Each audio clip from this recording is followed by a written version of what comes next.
Assalamualaikum warahmatullahi wabarakatuh. Bertemu lagi dengan saya Setiawan dalam mata kuliah statistik. Kali ini kita sudah melakukan pembelajaran sebanyak pertemuan ke-9. Hari ini kita menampilkan judul regresi linear sederhana. Apa itu regresi linear sederhana? Regresi linear berarti kita adanya sebuah persamaan regresi yang menggambarkan hubungan antara satu peubah bebas dan satu peubah tak bebas. Apa itu peubah bebas dan peubah tak bebas? Misalnya kita ada judul penelitian pengaruh, misalnya pengaruh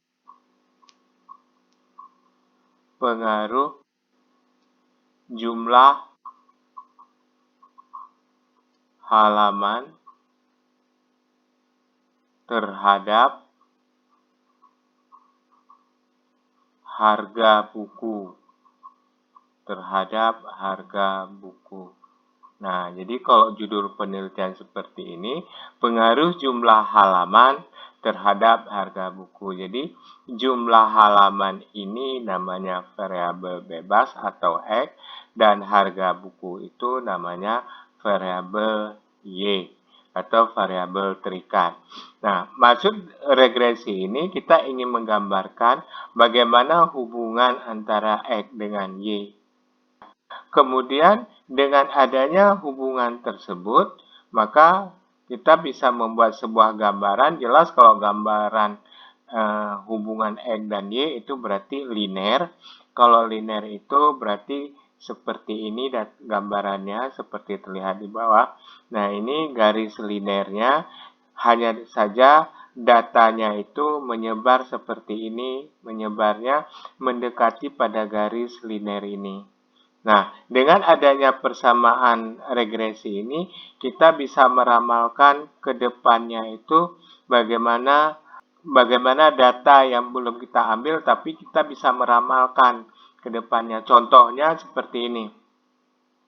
Data yang sudah kita dapat, data X dengan data Y, tapi suatu saat dengan persamaan itu, kita bisa menilai bahwa kalau suatu saat jumlah halaman sekian, maka harga buku bisa sekian tanpa data yang konkret. Jadi kita bisa meramalkan ke depannya. Contohnya lagi misalnya pengaruh jumlah penduduk terhadap penyediaan bahan baku pangan di Indonesia. Jadi data yang kita peroleh adalah data tiap tahun kita peroleh dari tahun misalnya tahun 2000, kemudian tahun 2001 berapa nilai jumlah pangannya, 2002 berapa. Dengan data yang sampai 2020 mungkin kita bisa meramalkan dengan persamaan regresi itu untuk tahun 2030. 2030 kalau jumlah penduduk yang diperkirakan segini, berapa jumlah pangan yang kita butuhkan. Nah, itulah faedah dari regresi linear sederhana. Jadi, selain kita bisa menggambarkan hubungan, tetapi kita bisa meramalkan variabel bebasnya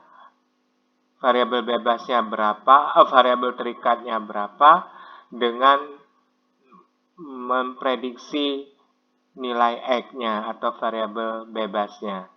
Oke, Anda lihat sendiri, Anda baca sendiri. Jadi rumusnya adalah seperti ini. Bukan rumus, ini adalah persamaannya. Persamaan ini bisa disederhanakan menjadi seperti ini. Nah, ini. Nah, Y ini adalah nilai sebuah persamaan. Jadi garis lurus ini adalah Y sama dengan B0 tambah B1 XI. Nah, inilah gambarannya. Ini adalah garis lurus ini ada garis linear. Titik-titik ini adalah nilai X-nya titik-titik ini.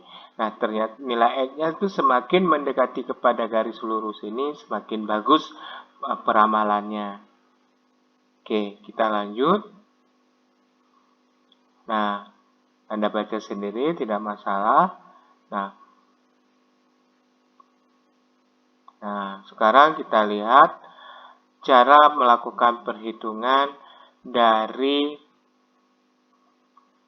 rumus Y sama dengan dari persamaan garis linear B0 tambah B1 XI. Nah, jadi inilah rumusnya sigma YI sigma XI kuadrat. Nah, Anda lihat sendiri ini rumusnya, ini B1. Oke. Nah, jadi kalau kita hubungkan dengan hubungan B0 dengan X dan Y bar dengan X bar ya seperti ini. Nah, tidak masalah. Kita lihat. Nah, ini rumus yang diberikan. Contoh kita lihat. Contoh, misalnya kita punya data X, punya data Y. Nah, punya data X, punya data Y. Nah, dari data X ini kita buat sebuah tabel untuk memudahkan kita melakukan perhitungan. Kita buat X, Y, kemudian X kali Y, kemudian X kuadrat. Nah, seperti ini. Yang kita butuhkan dari rumus di atas, yang kita butuhkan XY X kuadrat. Nah, satu lagi yang kita butuhkan nanti mungkin adalah nilai Y rata-rata, tapi udah ada nilai Y-nya. Nah, ini kita tarik garis, kita buat seperti ini tabelnya. Nah, X itu apa saja? 1,5. Kemudian Y-nya 4,8. Kemudian nilai X 1,5 dikali 4,8 berapa? Kemudian nilai X ini dikuadratkan berapa? Nah, tinggal kita isi aja. Kalau di sini 1,8, kemudian di sini 2,4, dan seterusnya. Nilai ini dikali hasilnya berapa? Kemudian nilai ini dikuadratkan berapa? Kuadrat atau kan perkalian dengan nilai yang sama. Nah, ini dikuadratkan. Nah, berapa? Oke. Dari hasil ini semua nantinya kita jumlahkan. Nah, kita jumlahkan. Berapa ini jumlah semua? Berapa jumlahnya? Ini juga jumlahnya, totalnya. Semua kita jumlah. Nah, akhirnya kita peroleh jumlah nilai X itu sebesar, nah di sini berarti sebesar 30,3. Kemudian nilai Y-nya di sini 91,1. Hasil perkaliannya ini, nah ini ke sini hasilnya nanti Anda lihat. Kemudian hasil kuadratnya seperti ini, berarti di sini 115,11. Nah, berikutnya barulah kita dapat melihat. Nah, kita cari nilai X bar. Dari mana X bar itu? Nilai X bar berarti sama dengan jumlah X 30,3 dibagi 9, karena semuanya ada 9 subjek, ya ada 9 subjek, jadi dibagi 9. Nah, Y bar itu nilai Y rata-rata itu dari mana? Dari sigma Y. Berapa sigma Y? 91,1 dibagi 9. Nah, hasilnya 10,122. Nah, jadi kita dapat masukkan ke rumusnya. Nah, rumusnya seperti terlihat di atas tadi. Nah, ini dia rumusnya, rumus dari B0. Nah, ini rumusnya. Biar mudah, mungkin kita coba view-kan aja. Nah, biar terlihat. Nah, kita lihat. B0. B0 Nah, B0 ternyata dipakai untuk rumus seperti ini. Rumusnya Y bar kurang B1 X bar. Jadi kita cari nilai B1 dulu. Nah, nilai B1-nya dengan rumus ini. Nah, ini rumusnya. Nah, N. N itu data ada 9. Nah, N kemudian XIYI. XIYI kita berarti, nah ini dia XIYI. Kemudian dikurang, ini nilai XI kali YI berarti nilai X dikali Y. Nah, ini dia. Per, nah, N dikali XI kuadrat. Nah, ini XI kuadratnya ke 9 kurang XI dikuadratkan. Nah, ini nilai XI dikuadratkan. Hasilnya, nah ini nilai XI dikuadratkan. Berarti nilai ini dikuadratkan. Nah, ini dikuadratkan. Ini lupa dikuadratkan. Nah, hasilnya seperti ini. Nah, coba dicari dengan kalkulator. Kemudian B0 ini kita cari dengan menggunakan rumus ini. Nah, rumusnya B0 Y bar. Y bar berarti kalau Y bar, nah Y bar berarti Y bar, nah Y bar ini dia 10,122 dikurang B1 X bar. B1 kita 2 ini, X bar kita ini. Hasilnya 0, nah jadi persamaan regresi kita, nah kita lihat persamaan regresi kita. Apa tadi rumus persamaan regresi? Nah, persamaan regresi kita rumusnya adalah ini. Nah, ini rumusnya. Nah, yang ini. Nah, inilah rumusnya YI sama dengan B0 tambah B1 X1. Jadi hasil yang kita peroleh adalah B0 0,26. Kenapa kita bulatkan? Nah, ini kalau dibulatkan menjadi 0,26. Kita ambil 2 desimal ditambah 2,93 dibulatkan 2,93X. Jadi ini adalah rumus persamaan garis regresi kita. Nah, sekarang kita melakukan pengujian terhadap persamaan garis ini. Apakah persamaan garis ini signifikan atau tidak?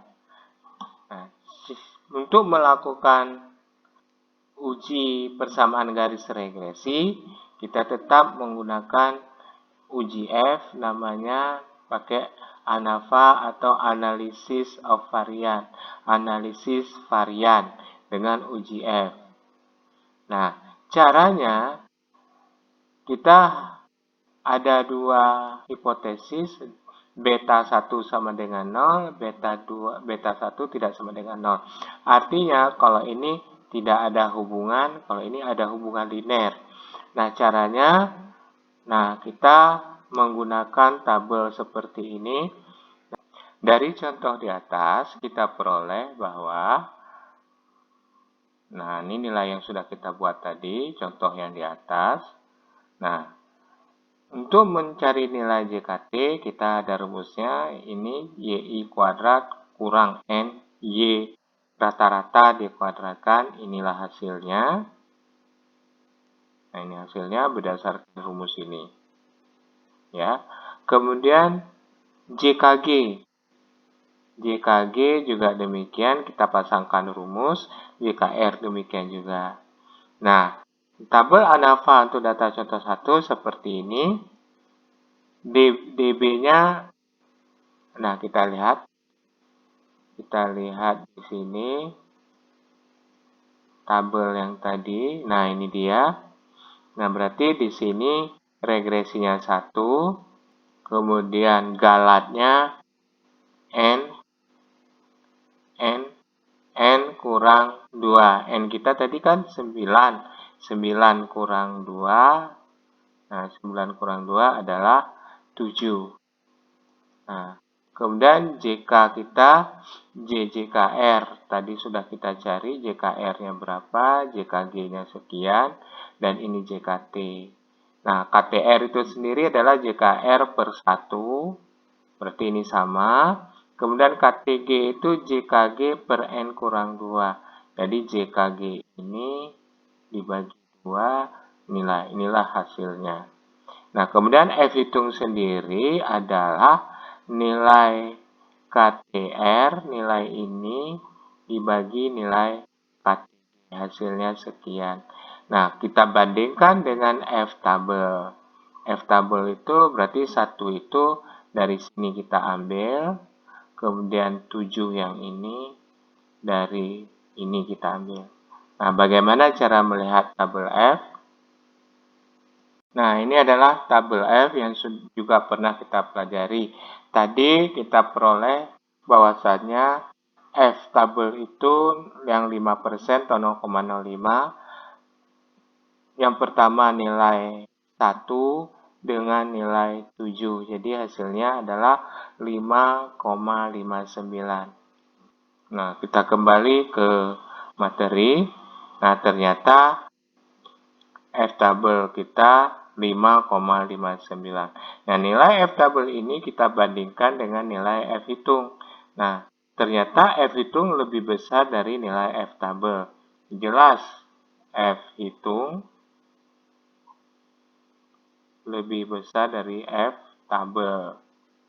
Nah, F hitung sendiri kan 386, sekian. Jelas dia lebih besar dari 5,59. Nah, berarti ini dia. Berarti sehingga H0 ditolak. Kalau H0 ditolak berarti HA diterima. Kalau HA diterima berarti ada hubungan yang linear. Jadi di sini HO ditolak jika F hitung lebih besar dari F tabel. Yang berarti model regresi signifikan atau ada hubungan linear antara X dan Y. Berarti ada hubungan antara X dan Y itu dapat kita terima. Berarti persamaan regresi yang tadi kita peroleh itu layak bisa dijadikan sebagai peramalan yang ini dapat layak dijadikan peramalan dari untuk menentukan nilai ini. Contoh misalnya kita ingin meramalkan nilai X itu berapa, nanti hasilnya ada sendiri. Nah, contohnya misalnya di sini X-nya 5. Mungkin suatu saat kita ingin saya membuat 7. Kalau 7 kira-kira berapa nilai Y-nya? Nah, berarti nanti kita buat misalnya di sini Y sama dengan 0,26 ditambah 2,93 dikali 7. Nah, hasilnya berapa? Nah, tinggal kita kali, kita tambah dengan 0,26. Jadi nilai Y itu bisa kita ramalkan dengan memprediksi berapa kira-kira nilai X. Nah, demikian materi kita hari ini. Semoga Anda dapat memahami. Assalamualaikum warahmatullahi wabarakatuh.